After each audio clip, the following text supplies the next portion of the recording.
Assalamualaikum warahmatullahi wabarakatuh.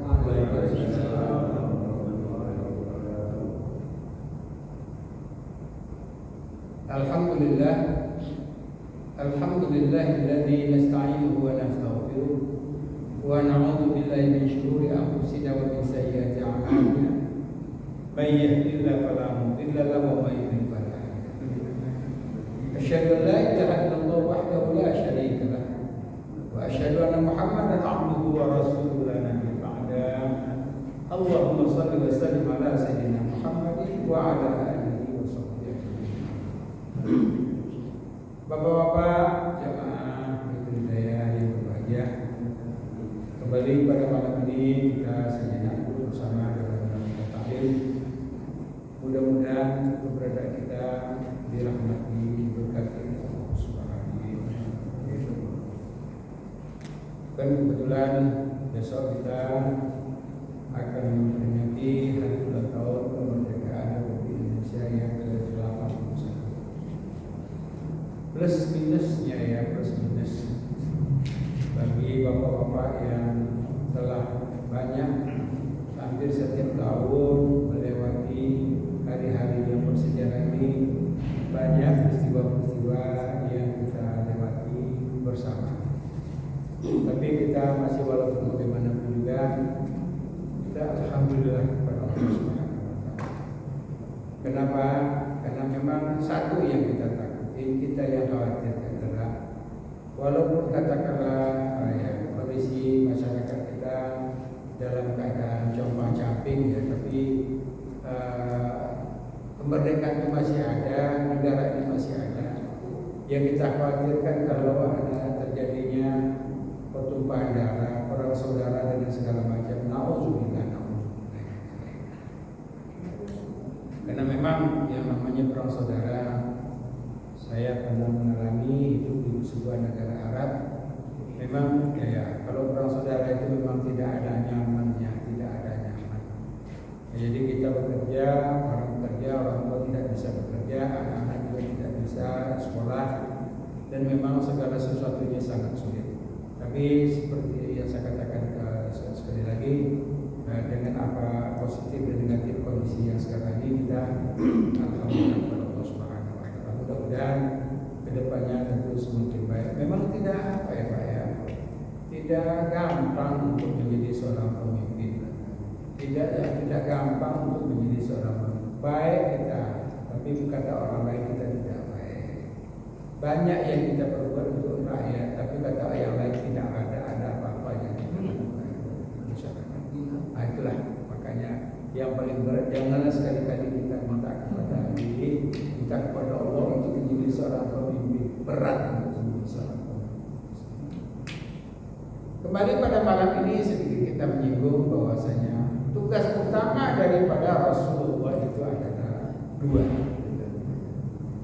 Mubasyirina wa mundhirina.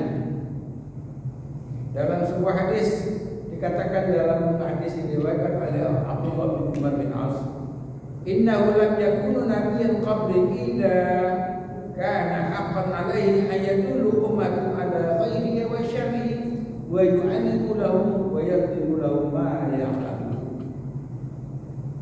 Dari sebuah hadis Rasulullah mengatakan, diriwayatkan oleh Abdullah bin Umar mengatakan, jadi nabi-nabi yang lain sebelumku itu, kata Rasulullah, katanya yang tugas mereka itu cuma dua. Yang pertama adalah yubasyiruna, mubasyiruna, artinya memberikan berita baik, berita gembira, atau umpamanya memberikan hidayah, memberikan jalan-jalan yang terbaik bagi umatnya. Awamun zirina, atau memberikan wati-wati, janganlah kamu berbuat A, B, C, kata Rasulullah. Ini yang tugasnya cuma dua. Tidak satu pun di antara Rasulullah itu yang pernah memaksa orang untuk menganut sebuah ajaran agama tersebut. Seperti Rasulullah SAW, tidak pernah kita dengar Nabi itu memaksa orang lain untuk masuk ke dalam agamanya. Begitu dengan sabarnya Nabi menerima segala cobaan, segala ujian yang ditimpakan oleh umatnya, oleh lawan-lawannya kepada dia, tapi dia selalu sabar kepada Allah Subhanahu wa taala. Tidak banyak nabi seperti Rasulullah SAW. Banyak nabi-nabi yang lain yang tidak seperti itu. Kadang-kadang ada nabi yang kabur dari umatnya, dikejar mereka. Ada nabi-nabi yang hampir 1000 tahun yang berdakwah, tapi yang masuk dalam agamanya tidak lebih daripada jaring-jaring dari manusia itu sendiri. Itulah contohnya. Kita lihat ini pantas kita selawat kepada Rasulullah, karena memang dengan cuma mengucapkan syahadat kepada Allah, syahadat kepada Rasulullah, kita tahu itulah yang menjadi modal kita dalam kehidupan kita. Kita mau aja masuk ke dalam agama Islam ini karena kita tahu ini adalah agama yang benar, yang hidayah dari Allah Subhanahu wa taala. Yang dikatakan oleh Rasulullah, jadi yang tugas Nabi itu cuma 2, yaitu mubasyirina wa mundhirina. Jadi kalau mubasyirina banyak orang-orang yang mubasyirina oleh Rasulullah yang dikatakan, fulan, Umar, Abu Bakar, Utsman, Ali, anta mubasyiruna fil jannah. Engkau dikatakan oleh Allah akan masuk ke dalam surganya Allah Subhanahu wa taala. Makanya orang-orang seperti itu menjadi semangat beribadah kepada Allah Subhanahu wa taala.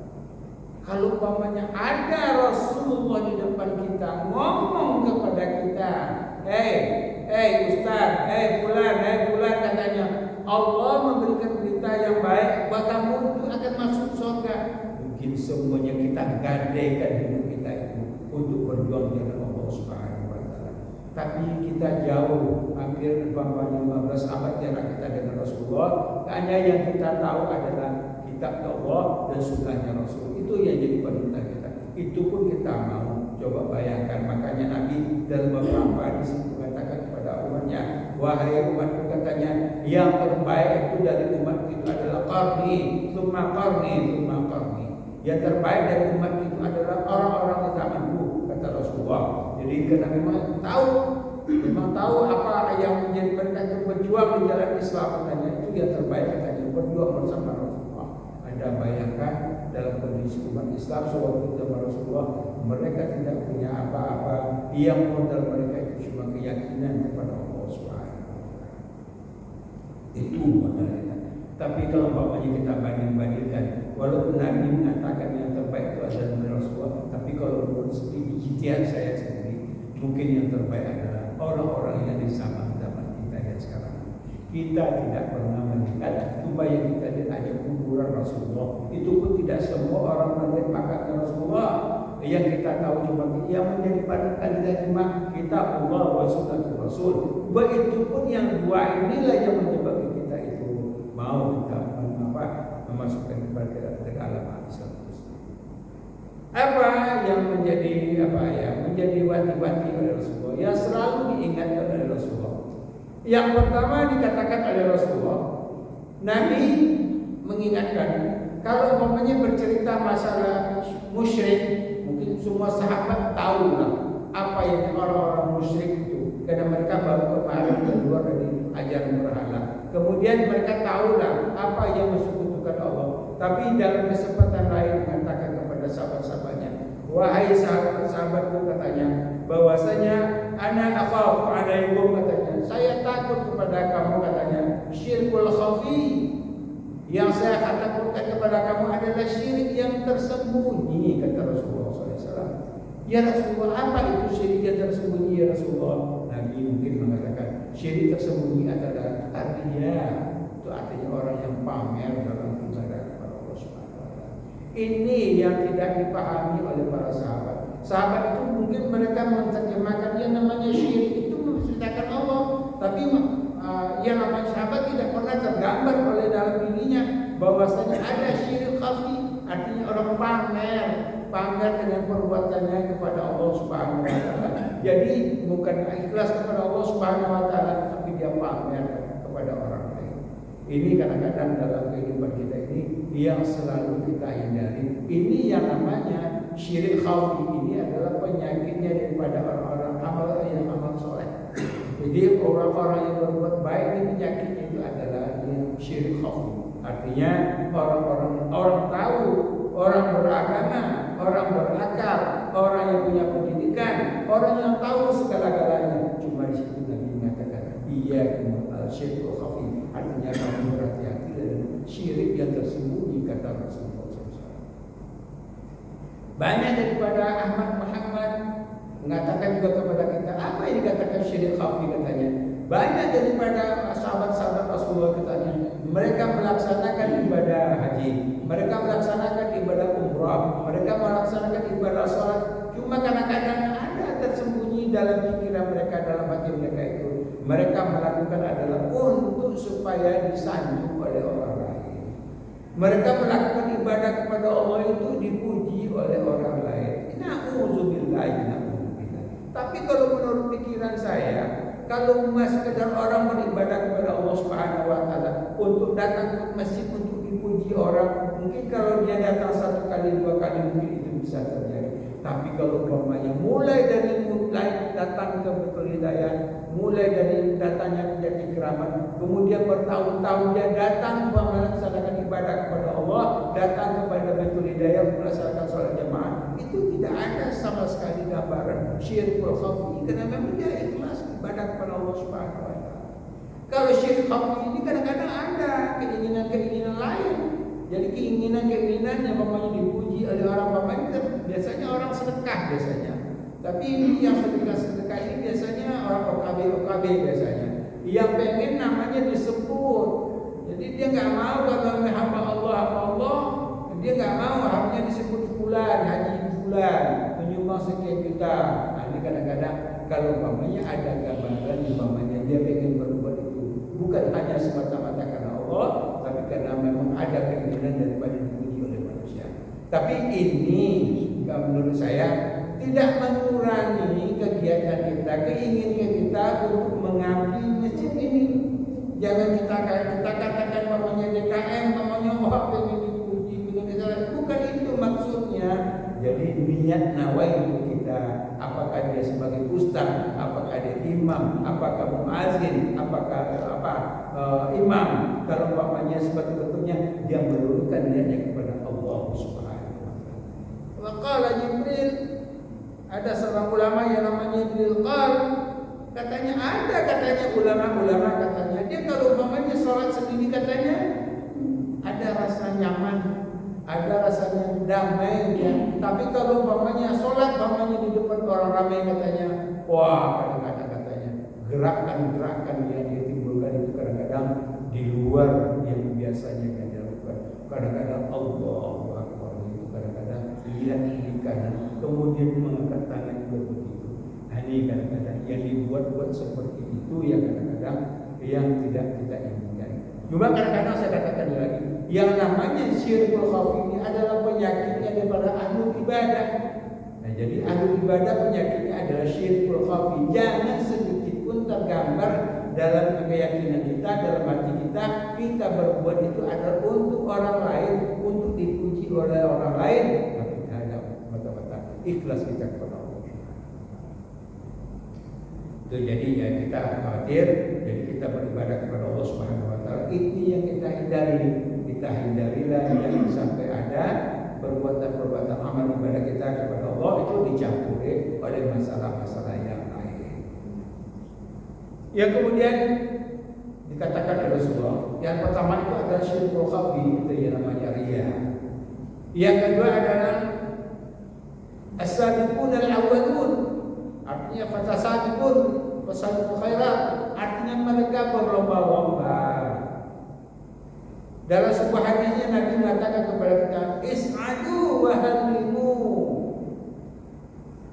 wa ana la akhsha alaikumul faqr walakin akhsha alaikum in basata alaikumud dunya kama basata ala allazina min qablikum fahalatu fatanafasu kama qala Rasulullah sallallahu alaihi wasallam. Wahai umatku, kata Rasulullah SAW, is'adu wa halimu, berbahagialah kamu, berbahagialah kamu dengan apa yang Allah berikan kepada kamu, kemudian banggalah kamu dengan apa yang telah Allah berikan kepada kamu. Cuma waktu itu Nabi mengatakan kepada kita, wala akhsha alaikumul faqr, katanya, yang saya tidak khawatir katanya kalau umpamanya kamu itu akan jatuh miskin, kata Rasulullah SAW. Tapi yang saya khawatirkan kata Rasulullah adalah kalau seandainya dunia ini, kalau seseorang inbasatu alaihi dunya, memang dunia ini terbuka lebar kepada dia. Mungkin dulu hidupnya susah, sekarang dunia ini terbuka lebar kepada dia. Rezekinya banyak, mungkin dari mana-mana rezekinya datang. Kama basatal ladzina min qablikum, seperti apa dunia juga dibuka oleh Allah kepada orang-orang sebelum kamu. Fatasafasu, kemudian mereka bersaing mereka dalam masalah-masalah dunia. Kemudian fa'ahlaku, kemudian saling menghancurkan antara satu dan lain. Jadi di sini yang kita bagi dua. Biasanya kehancuran itu terjadi kalau tanafasu fi dunya. Jadi kalau umpamanya dunia kita saling bersaing. Tapi kalau bersaing secara sehat, agama tidak melarang. Kalau ada orang kaya, agama tidak melarang. Makanya dalam agama dikatakan yang sebaik-baik hidup adalah al-mar'us saleh, al-mar'atus saleh, wal maskanus saleh. Yang sebaik-baik hidup kata Rasulullah SAW adalah tempat yang layak, kendaraan yang bagus, kemudian istri yang soleh. Itu adalah yang sebaik-baiknya yang harus dimiliki oleh manusia. Jadi tidak ada larangan sama sekali dalam manusia dalam menolak kehidupan. Yang tidak dibolehkan adalah ya tanafasu. Kemudian kamu bersaing itu tidak sehat. Apa katanya? Al-hasadu wala tahasadu wala tabaghadu. Kadang-kadang mereka saling mengiri antara satu dengan yang lain. Apalagi kita komplek kita berdempet-dempetan, ada yang depan tinggalnya, kadang-kadang TV-nya bagus segala macam, motornya baru. Kadang-kadang walaupun kita tidak punya pikiran yang macam-macam, tapi kadang-kadang pendamping kita, istri kita, anak kita kadang-kadang suka-suka, ya kadang-kadang kita hasad. Jadi kata Rasulullah SAW, nggak boleh kita saling ngiri. Ngiri itu artinya kamu ada orang kaya, katanya tetangga kamu orang kaya. Kalau kamu harus bersyukur kepada Allah Subhanahu Wa Taala. Lebih baik kita punya tetangga kaya daripada tetangga miskin. Kalau bawa tetangga miskin katanya kita juga susah, dia juga susah, kata Rasulullah SAW. Berbanggalah. Jadi tapi jangan ada kalau orang kaya tetangga kamu itu kaya, kata Rasulullah SAW. Jangan ada sedikit pun pikiran dari pikiran kamu katanya supaya kekayaan itu hilang. Kemudian dia datang kepada kamu kekayaan, itu yang tidak boleh. La hasada fi ismani, kata Rasulullah.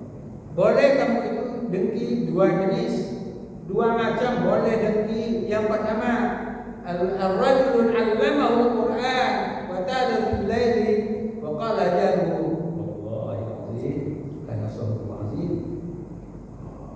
Wa thaniyan, ar-rajulun atahu al-mal fa anfaqa malihi fi sabilillah wa qala rajulun wallahi law anfaqtu law aini mal kama indahu la amala kama fa'ala kama qala Rasulullah. Dengki itu boleh dua, kata Rasulullah. Yang pertama adalah orang yang diberikan suara yang bagus untuk membaca Al-Quran. Tidak semua kita itu bisa baca Al-Quran itu suaranya bagus. Mungkin bapak setiap Senin mujawadah tajwid, tapi kadang-kadang yang berhasil itu cuma 1%, 2%. Artinya orang yang suaranya bagus itu akan mujawadah bagus. Jadi orang-orang yang bagus suaranya tidak banyak. Mungkin orang yang tidak banyak ini kadang-kadang mungkin kalau dia membaca Al-Quran pada malam hari, ya Allah, kata tetangganya, bagus ya si fulan itu suaranya bagus. Saya pengen ya Allah, katanya kayak si beliau itu, katanya kalau mamanya kayak beliau itu, katanya saya juga ngajarin kepada orang lain, katanya itu niatnya mau. Yang kedua kata Rasulullah adalah laki-laki atahunan diberikan harta oleh Allah Subhanahu wa anfaqa fi sabili, kemudian dia berikan, infakkan semua hartanya di jalan Allah Subhanahu wa taala. Karena dia yakin bahwa yang namanya harta ini tidak akan dibawa mati, semuanya akan ditinggalkan. Ya yang dibawa mati cuma amalnya saja. Amal itu adalah ma'afaq, apa yang telah dia infakkan di jalan Allah, itu yang akan dia bawa. Nah, kemudian katanya dalam saking baiknya sehingga banyak daripada tetangganya yang iri kepada dia. Kemudian bercerita, ya Allah, coba katanya kayak si fulan itu, katanya saya punya harta, saya juga akan berbuat seperti itu ya Allah. Tapi jangan ada terpikir dalam otak kita, Ya Allah, hancurkan dia ya Allah, musnahkanlah dia ya Allah. Mungkin dia dapat dari dia jalan yang tak benar ya Allah. Kadang-kadang hindarilah pikiran-pikiran seperti itu. Jadi dalam tanah fasbuh. Jadi Nabi mengatakan kepada kita, yang paling jelek adalah imbasaqa alaikumud dunya. Dunia ini melebar tertawa tersenyum kepada kita. Di situ kita lihat bahwasanya dalam hidup ini tidak lebih daripada orang kaya dan orang miskin. Tapi cobaan yang paling susah itu adalah kalau kita menjadi orang miskin. Keinginan banyak, tulul amal, banyak yang kita ingin, tapi tangan ini tidak sampai untuk berbuat seperti ini. Apalagi untuk berbuat dosa kepada Allah. Bagaimana katanya Allah suka apa ya, nyolong segala macam, tapi nggak ada kemampuan la haula wala quwwata. Jadi kalau orang miskin itu memang kemungkinan untuk berbuat dosa itu sedikit, tetap ada, tapi tidak seperti orang kaya. Kalau orang kaya dia bisa bayar orang, korupsi dengan segala macam seperti yang terjadi di tengah-tengah kita. Sekarang kan orang banyak korupsinya bukan tiba-tiba udah triliunan orang sekarang. Jadi kalau umpamanya kasih itu R2R juga kadang-kadang juga mikir. Jadi maksudnya di sini adalah bahwasanya yang para ulama mengatakan cobaan kepada manusia. Jadi kalau orang kaya cobaan yang lebih besar, banyak cobaan dari Allah Subhanahu Wa Taala. Setan pun nggak mau dengan orang susah, nggak mau dengan orang susah. Coba kalau setan jalan dengan orang susah, katanya udah jalan 2 kilo nggak pernah minum teh botol, katanya gitu kan. Tapi kalau saya jalan dengan orang kaya, pakai AC lagi, mobilnya mewah lagi, enak katanya. Jadi orang miskin ya jarang, setan jarang. Itu cuma anekdot. Cuma maksudnya di sini adalah bahwasanya yang namanya cobaan dari Allah Subhanahu. Tanafasu, jangan bersaing. Boleh kita bersaing, didiklah anak kita dengan sebaik mungkin. Didiklah kita kita pedagang, kita berjualan dengan sebaik mungkin. Tapi jangan sampai untuk mematikan usaha orang lain dengan apa yang kita lakukan. Kalau saya lihat orang Padang itu kadang-kadang di sini bukan warung Padang, itu sebelahnya warung Padang juga. Akhirnya apa yang terjadi? Saling mematikan. Ini kadang-kadang dalam itu juga diatur di mana kita harus membuka. Tanafasu, boleh bersaing. Salah satu contoh dalam dunia kita tidak boleh bersaing. Boleh kita bersaing, tapi jangan saling mematikan. Nggak boleh.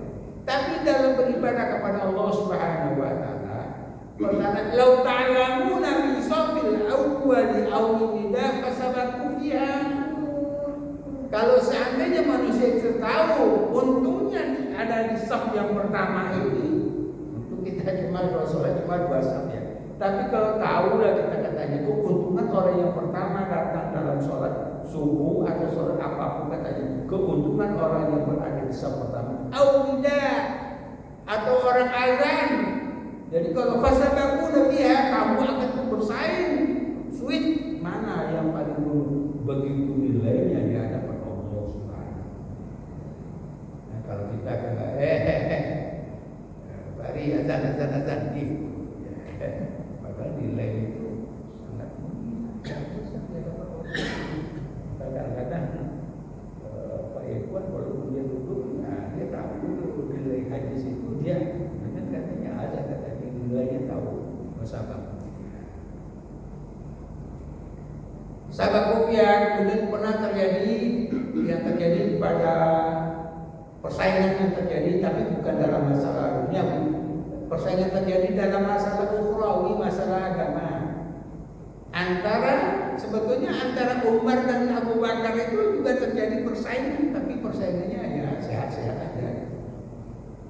Yang pertama, qala Nabi sallallahu alaihi wasallam di amami Abu Bakar wa Umar, qala Allah sautu ibnu Mas'ud kama anzala al-Qur'an awwal. Nabi berkata kepada Umar dan Abu Bakar, Allah ya kata Rasulullah, kayaknya bacaan ayat seperti seakan-akan turun pertama ayat seperti itu. Jadi saking bagusnya Nabi memuji Ibnu Mas'ud.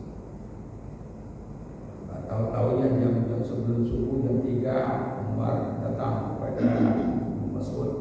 Ya Ibnu Mas'ud, katanya semalam saya mendengar katanya Nabi memujimu. Apa kata Rasulullah? Rasanya suara bagus benar Ibnu Mas'ud, seperti suara dari surga katanya. Ya Allah, Umar berkata katanya, semalam sebelum kamu datang katanya Abu Bakar sudah datang kepada aku. Dia ngomong seperti itu. Wallahi katanya terlambat lagi berkata. Umar berkata. Jadi terlambat sedikit katanya untuk menceritakan itu. Belum begitu mereka bersaing untuk menceritakan kebaikan Allah. Wa fi jihadin ukhra wa qala Nabi li ashabihi infaqu fi sabilillah. Berinfaklah kamu di jalan Allah Subhanahu wa taala. Jadi agama ini membutuhkan sumbangan sedekah daripadamu. Sekarang kamu kesempatan untuk bersedekah jalan Allah Subhanahu wa taala. Wajah Umar ma'anis min amwalihi anfaqa Rasulullah sallallahu alaihi wasallam. Datanglah menjawab apa Rasulullah dan Rasulullah. Datang Umar bin Khattab kepada Rasulullah. Ya Rasulullah, nih hartaku ya Rasulullah. Separuh saya kasihkan kepada agamamu. An-nisbu lid-din wa nisbu lil ahli. Sebagian untuk agamaku dan sebagian lagi untuk keluargaku. Faja'a Abu Bakr, datang Abu Bakar setelah itu. Wa qala Nabi sallallahu alaihi wasallam wa hada kulluhu ila ad-din. Dia serahkan seluruh hartanya kepada jalan Allah. Kemudian dia mengatakan kepada Abu Bakar, "Ya Abu Bakar, mali ahlik, apa yang untuk keluargamu?" Allah wa Rasul. Saya tidak meninggalkan apa-apa lagi Rasulullah. Semuanya saya serahkan kepadamu ya Rasulullah. Yang aku tinggalkan hanya untuk Allah dan Rasul ya Rasulullah. Begitu makanya semenjak itu apa kata Umar berkata, kalau begini caranya saya tidak lagi bisa menyaingi daripada Abu Bakar. Semuanya katanya sudah dipegang oleh Abu Bakar.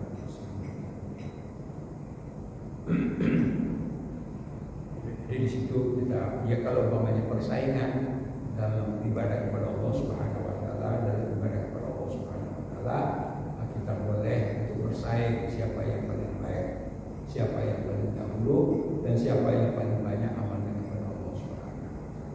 Tapi kalau masalah-masalah di dunia, ini juga kita bisa bersaing, tapi persaingannya itu yang sangat sehat, itu dengan sesuai dengan jalurnya. Kalau kita pengen umpamanya berhasil dagang kita sukses, perbanyak modalnya, carilah tempat yang paling bagus supaya kita sukses. Kalau umpamanya hidup kita ingin berubah, didiklah anak-anak kita, sekolahkan anak-anak kita, dan berikanlah pendidikan yang bagus. Insya Allah mungkin dia akan lebih baik daripada kita itu. Kemudian itu yang dikatakan Rasul kepada kita. Jadi tanafasu, jadi artinya kita bersaing. Bersaing itu yang dibuat oleh Nabi. Dalilnya Nabi mengatakan kepada kita, saya tidak khawatir katanya al-faqru alaikum, akhsha alaikum al-faqr. Saya tidak khawatir dengan yang namanya kemiskinan, karena walaupun bagaimanapun juga yang namanya sahabat Nabi itu tidak ada orang kaya. Di zaman Rasulullah masih hidup katanya, di waktu mereka diembargo oleh orang-orang Quraisy, kadang-kadang mereka itu makan kulit kayu, makan kulit-kulit yang telah lama mereka tidak dimakan orang lain, itu yang dia makan. Begitu sulitnya kehidupan daripada sahabat-sahabat Rasulullah. Jadi saya tidak takut kalau kamu jadi fakir, karena memang rasa fakir itu telah lama dirasakan oleh sahabat-sahabat Rasulullah. Bahkan walaupun setelah Islam itu datang berkembang, banyak ghanimah, banyak hadiah-hadiah dari raja-raja yang di sekitar Islam itu sendiri, atau pampasan perang, banyak yang diambil oleh umat Islam pada waktu itu. Tapi banyak di antara sahabat Rasulullah itu, saya katanya, laisa dunya illa mata'un katanya. Dunia ini tidak apa-apa yang bagi kami katanya. Akhirat lebih baik bagiku kata sahabat-sahabat Rasulullah. Tidak terpancing mereka dengan kebahagiaan. Mereka akhirat yang lebih mereka ambil. Makanya sewaktu Abu Dzar datang para sahabat ke rumahnya, ya Abu Dzar, ma balak, aina maluk, aina wada'at. Ya Abu Dzar katanya, apa aja yang kamu miliki di rumahmu Azhar? Kalau TV jelas nggak ada, tapi juga ada TV. Wala syarir, wala syekh, tidak ada tempat tidur, tidak ada kursi, tidak ada alat peragam masakan. Kemudian Abu Dzar mengatakan bahwasanya wahai para sahabat bertanya, inna ahlul baiti la ya'dhibuni. Wahai para sahabat bertanya, yang punya rumah tidak mengizinkan aku untuk mempunyai segala-galanya. Udah hidup fil akhirah. Semuanya aku siapkan nanti di akhiratnya di samping Allah Subhanahu wa taala. Begitu kehidupan para sahabat Rasulullah SAW. Bahkan banyak di antaranya yang seperti diceritakan dalam beberapa hadis.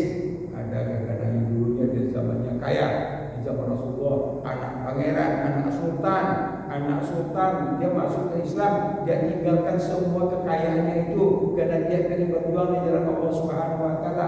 Waktu dia meninggal dunia, Nabi menangis. Kenapa dia menangis ya Rasulullah? Katanya, "Anta Mus'ab," katanya, ini Mus'ab, lu orang kaya nih, pangeran yang pertama katanya orang kaya, tajir ini katanya. Tapi sewaktu dia meninggal di perang Uhud katanya, dia punya selembar pakaian yang kadang-kadang kalau diangkat ke atas kepalanya, kakinya kebuka, ditarik ke bawah, kakinya, kepalanya kelihatan. Begitu dia nggak punya apa-apa. Udahlah kata Rasulullah, karena seperti itu aja kata Rasulullah. Tuh lihat Abu Bakar juga pernah saya utarakan kepada Bapak bahwasanya Abu Bakar walaupun dia sudah menjadi seorang khalifah, tapi dia tetap dagang dia. Akhirnya apa yang terjadi? Umat Islam jadi malu. Apa katanya? Masa katanya sih khalifah kita katanya dia dagang juga di pasar, katanya malu kita. Kemudian apa yang terjadi? Kemudian mereka kompromi bahwasanya Abu Bakar diambillah sedikit dari Baitul Mal untuk menunjang kehidupan dari kaum itulah beberapa hal yang kita. Kemudian banyak ada lagi yang dikatakan Rasulullah bahwasanya yang ada yang tidak dibenarkan Rasulullah dalam kehidupan kita adalah at-takahur. Takahur artinya adalah orang yang bermain dengan masalah perbintangan yang menjadi kadang-kadang menjadi trendy bagi anak-anak muda sekarang. Bintang apa, tapi kalau sekedar guyonan yang cuma untuk sekedar untuk mainan mungkin tidak ada masalah. Tapi kalau umpamanya ada orang-orang beda Pak. Kalau bagi orang Islam, kalau permainan seperti itu nggak dianggap apa-apa. Tapi bagi orang yang tidak punya keyakinan, yang tidak punya Tuhan, kadang-kadang ilmu perbintangan itu dia anggap benar sesuai dengan akidah mereka, keyakinan mereka. Tapi bagi umat Islam itu cuma permainan. Tapi bagi orang-orang yang non-Muslim, kadang-kadang itu dianggap benar apa ini. Yang kedua yang tidak boleh yang kata Nabi juga, mereka yang tidak percaya dengan takdir Allah.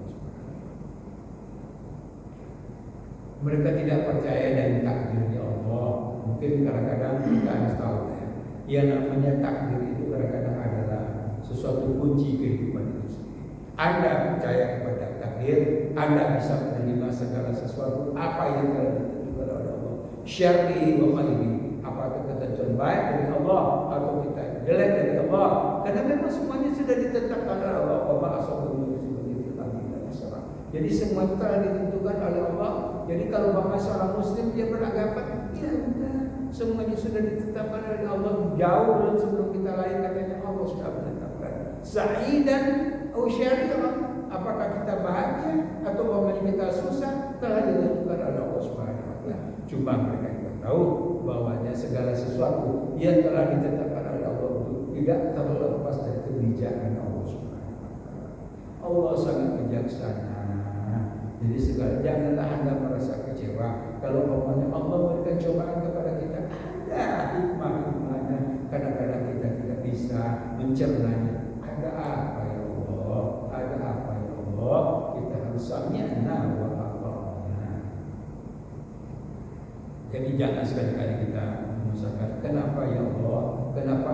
yang kenal ya Allah, kenapa anakku yang dipanggil ya Allah, dan bermacam-macam. Itu adalah orang-orang yang tidak mau menerima takdir dari Allah Subhanahu wa Ta'ala. Orang-orang yang tidak mau menerima takdir dari Allah itu adalah orang seperti itu. Jadi dia ada anak idzati habibi. Makanya Nabi Allah mengatakan dalam hadis suci, saya sesuai dengan apa yang diinginkan oleh hambaku. Kalau umpamanya hambaku pengen baik, katanya juga saya lebih baik daripada itu. Tapi kalau umpamanya hambaku mengatakan Allah jauh daripada dia, Allah semakin jauh daripada dia.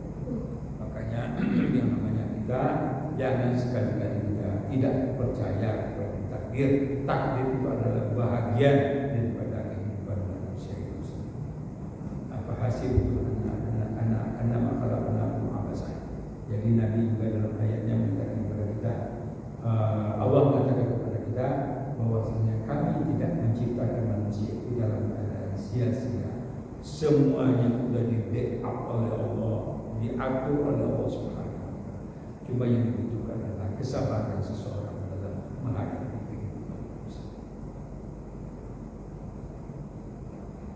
Ya, itu aja Pak. Ini malam.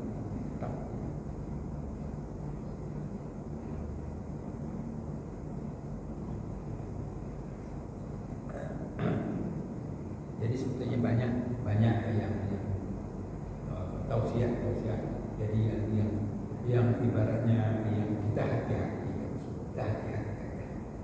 Yang kita hati-hati tadi adalah kalau umpamanya syirik besar kita tahu menyembah Allah, yang kita tidak tahu adalah syirik khafi, syirik yang tersembunyi. Salah satunya adalah kita riya, pamer. Demikianlah sekalian, terima kasih. Wassalamualaikum warahmatullahi wabarakatuh.